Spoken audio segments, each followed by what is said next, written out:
from certain respects, and I wouldn't expect Dave to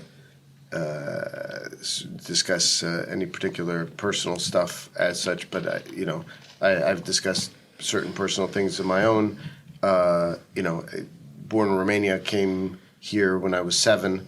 Didn't see my parents from about the age of 4 to about the age of 7 because they were here, and the communists kept us back there. So grew up with my grandparents and other such, and that 3-year period of development, I caused some things for me, and coming here and experiencing an immediate trauma of extraordinary stress. The parents I met at 7 were not the parents I left at 4, or that left at 4.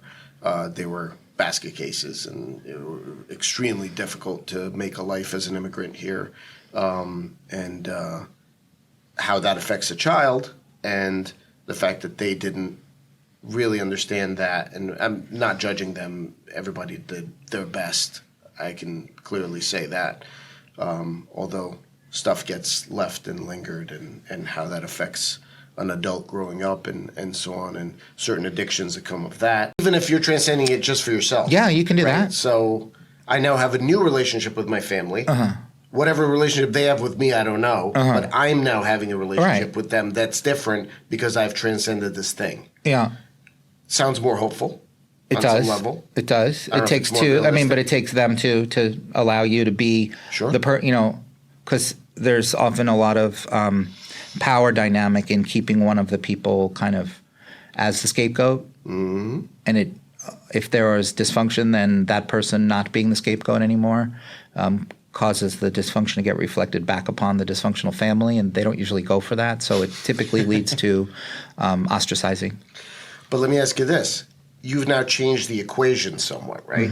So that might be the answer. The new equal sign is now the dysfunction gets reflected back.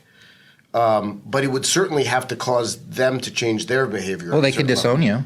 Oh, yeah, that could be one possibility. Yeah. And you got to be okay with that, right? You got to be okay with that. You got to be okay with that. Right. So then from that family trauma perspective, I think obviously maybe necessarily today people don't discipline their children like they used to, or the positive reinforcement